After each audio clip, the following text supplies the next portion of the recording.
Everyone. हम UP PCS R O के लिए और यूपी पीसीएस प्रीलिम्स के लिए हम इंडियन कॉन्स्टिट्यूशन और पॉलिटी को पढ़ेंगे।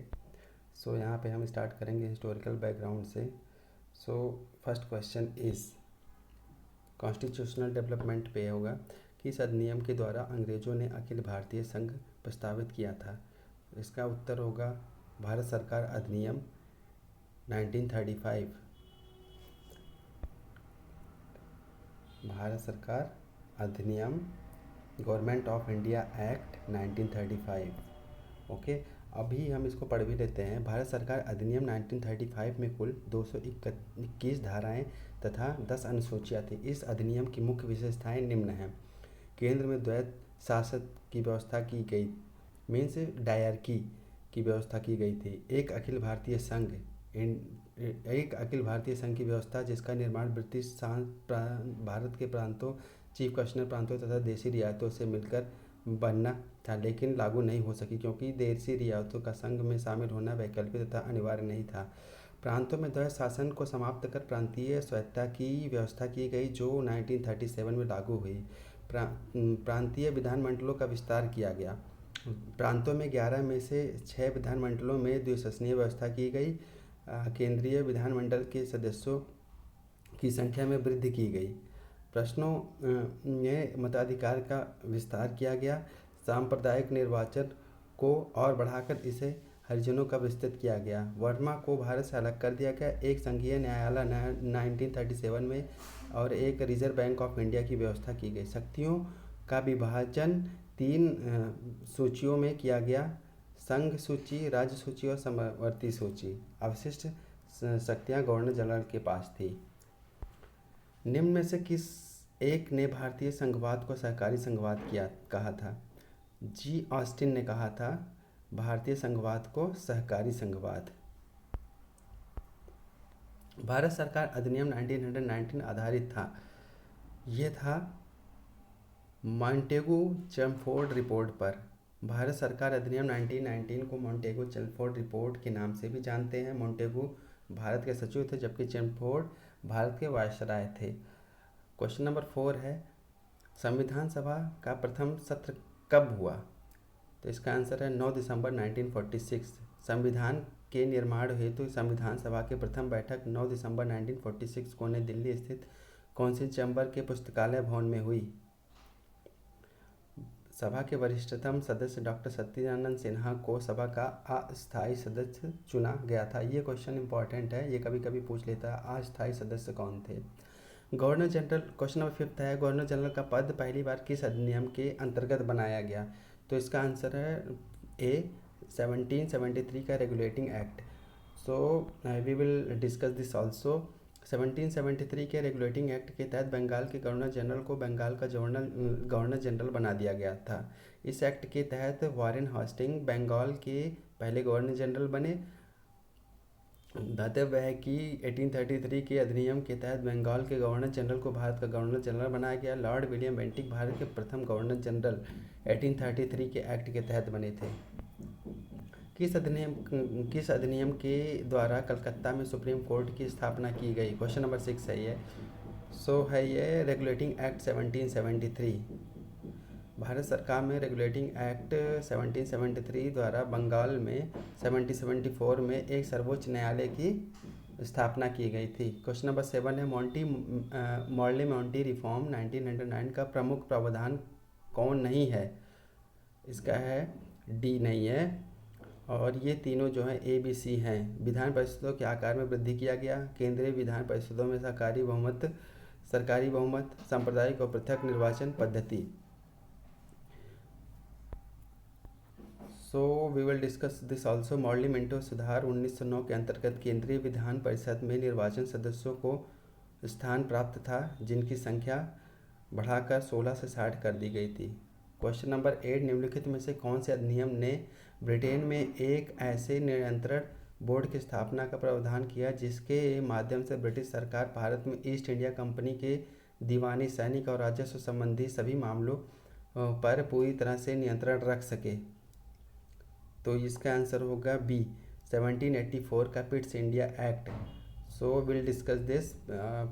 1784 पिट्स इंडिया एक्ट के तहत बोर्ड ऑफ कंट्रोल नामक एक नए निकाय का गठन किया गया। नियंत्रण बोर्ड को यह शक्ति थी कि वह ब्रिटिश नियंत्रित भारत में सभी दीवानी, सैनिक और राजस्व गतिविधियों का अधीक्षण एवं नियंत्रण करे। इस अधिनियम ने प्रशासनिक सुविधा के लिए कंपनी के राजनीतिक और वाणिज्यिक कार्यों को पृथक कर दिया। क्वेश्चन नंबर 9 क्या है? ब्रिटिश सरकार के किस अधिनियम ने सबसे पहली बार भारत में शिक्षा के लिए 1 लाख रुपए दिए थे? तो इसका है चार्टर एक्ट 1813 ने दिए थे। तो इसके तहत गवर्नर जनरल को यह अधिकार दिया गया कि 1 लाख रुपए भारतीय साहित्य के पुनरुत्थान और स्थानीय विद्वानों को प्रोत्साहन देने के लिए विज्ञान की उन्नति के लिए खर्च किए करें। Next is question number 10। निम्नलिखित अधिनियमों में से किस अधिनियम द्वारा गवर्नर जनरल की परिषद में एक विधि सदस्य की अभिवृद्धि हुई? क्वेश्चन इसका है ऑप्शन है डी, चार्टर अधिनियम 1833। चार्टर एक्ट 1833 के द्वारा गवर्नर जनरल की कार्यकारिणी में एक नए कानूनी सदस्य की वृद्धि की गई तथा वह कानूनी सदस्य लॉ मेंबर लॉर्ड मैकेले था। क्वेश्चन नंबर 11 है, कंपनी के व्यापारिक तथा राजनीतिक कार्यों को किस एक्ट द्वारा अलग किया गया? तो इसका आंसर है यहाँ पे नन ऑफ दिस दिया है। So we will discuss this. 1773 के रेगुलेटिंग एक्ट के दोषों को दूर करने के लिए ब्रिटिश प्रधानमंत्री पीट द पंगर ने 1784 में ब्रिटिश संसद में एक प्रस्ताव प्रस्तुत करवाया जिसे पिट्स इंडिया एक्ट 1784 के रूप में जाना जाता है। इस एक्ट के द्वारा पहली बार ब्रिटिश अधिकृत प्रदेश शब्द का प्रयोग किया गया, साथ ही कंपनी के वाणिज्यिक एवं राजनीतिक कार्यों को अलग कर दिया गया। So will discuss the question number 12th। 1861 act की प्रमुख विशेषताएं क्या थी? तो इसका आंसर होगा ए, गवर्नर जनरल को आवश्यकता पड़ने पर अध्यादेश जारी करने का अधिकार दिया गया। 1861 के अधिनियम ने वायसराय को अध्यादेश जारी करने का अधिकार प्रदान किया। ऐसे अध्यादेश की अवधि मात्र 6 माह होती थी। इसके अतिरिक्त इस अधिनियम के निम्नलिखित प्रावधान थे। इसके द्वारा कानून बनाने की प्रक्रिया में भारतीय प्रतिनिधियों को शामिल करने की शुरुआत हुई। 1862 में लॉर्ड कैनिंग ने 3 भारतीयों, बनारस के राजा, पटियाला के महाराजा और सर दिनकर राव को विधान परिषद में मनोनीत किया। इस अधिनियम ने मद्रास और बम्बई प्रेसिडेंसी को विधायी शक्तियां पुनः देकर विकेंद्रीकरण की प्रक्रिया की शुरुआत की, किंतु सभी प्रांतों को यह अधिकार नहीं दिया गया था। बंगाल, उत्तर पश्चिम सीमा प्रांत और पंजाब में क्रमशः 1862, 1866 एंड 1897 में विधान परिषदों का गठन हुआ। इसके तहत भारत में उच्च न्यायालय संस्था का सर्वप्रथम गठन 1862 में कलकत्ता, बम्बई और मद्रास में की गई। 1866 में चौथे उच्च न्यायालय की स्थापना इलाहाबाद में हुई। निम्नलिखित में से भारतीय स्वतंत्रताओं का अधिकार पत्र किसे कहा जाता है? इसका आंसर होगा डी, महारानी की घोषणा 1858 के भारत शासन अधिनियम को भारतीय स्वतंत्रताओं का अधिकार पत्र कहा जाता है। इसके तहत भारत का शासन सीधे महारानी विक्टोरिया के अधीन चला गया था। इस अधिनियम के निम्नलिखित प्रावधान थे। गवर्नर जनरल का पदनाम बदलकर भारत का वायसराय कर दिया गया। लॉर्ड कैनिंग भारत के प्रथम वायसराय थे। एक नए पद भारत के राज्य सचिव तथा सृजन किया गया। इसके भारतीय प्रशासन पर संपूर्ण नियंत्रण की शक्ति निहित थी। भारतीय सचिव की सहायता के लिए 15 सदस्यीय परिषद का गठन किया गया। यह एक सलाहकार समिति थी। परिषद का अध्यक्ष भारत सचिव को बनाया गया। क्वेश्चन नंबर 14 है, निम्नलिखित में से किस अधिनियम द्वारा भारत के प्रतिनिधि संस्थाएं प्रथम बार प्रारंभ हुई थी?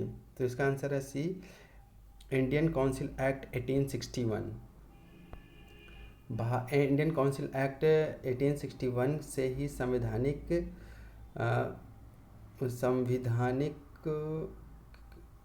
विकास के दौरान संसदीय प्रणाली का सूत्रपात माना जाता है। ज्ञातव्य है कि इस अधिनियम द्वारा कार्यकारिणी परिषद में विधायी कार्यों के लिए कुछ गैर सरकारी सदस्यों के लिए स्थान सुरक्षित किया गया। वहीं से भारत में पहली बार प्रतिनिधि संस्थाओं का शुभारंभ हुआ। इस अधिनियम के अंतर्गत बंगाल, उत्तर पश्चिम सीमा प्रांत और पंजाब में क्रमशः 1862, 1867 में विधान परिषदों का गठन हुआ। निम्नलिखित में से किस एक अधिनियम के अंतर्गत अंग्रेजों ने भारत में पहली बार सांप्रदायिक नियंत्रण मंडल प्रणाली का आरंभ किया? इसका आंसर है ए, भारत सरकार अधिनियम मीन्स इंडियन काउंसिल एक्ट 1909। और इसको हम क्या और बोलते हैं? इसको हम बोलते हैं मॉर्लिमेंटो सुधार भारतीय परिषद 1909। और इसमें क्या होता है? सर्वप्रथम सांप्रदायिक निर्वाचक मंडल प्रणाली का प्रारंभ हुआ था। क्वेश्चन नंबर 16, भारत के लिए उच्चायुक्त के पद का सृजन किया गया? हाई कमिश्नर, उच्च आयुक्त। सो इसका आंसर होगा बी, 1919 एक्ट के अंतर्गत। 1919 किसे बोलते हैं हम?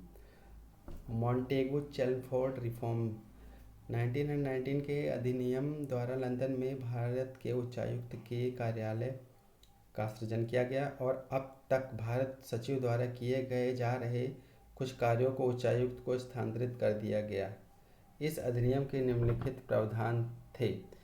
इसमें प्रांतों में द्वैध शासन की व्यवस्था प्रारंभ थी। इस अधिनियम द्वारा भारतीय विधान परिषद के स्थान पर द्विसदनीय व्यवस्था का गठन किया गया। वायसराय की कार्यकारी परिषद के 6 सदस्यों में से कमांडर इन चीफ 3 सदस्यों को भारतीय होना आवश्यक था। इनमें सांप्रदायिक आधार पर सिखों, भारतीय ईसाइयों, आंग्ल भारतीयों और यूबियों के लिए पृथक निर्वाचन के सिद्धांत को विस्तारित कर दिया गया था। इस कानून ने संपत्ति कर या शिक्षा के आधार पर सीमित संख्या में लोगों का मताधिकार प्रदान किया था।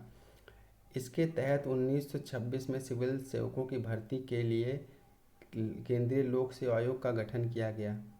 इसमें पहली बार केंद्रीय बजट को राज्यों के बजट से अलग कर दिया गया। इसके अंतर्गत 1927 में साइमन कमीशन का गठन किया गया। वह आयोग 1928 भारत आया। इसका कार्य 10 वर्ष बाद जांच करने बाद अपनी रिपोर्ट प्रस्तुत करना था। So we will continue again guys. Till now we'll stop here.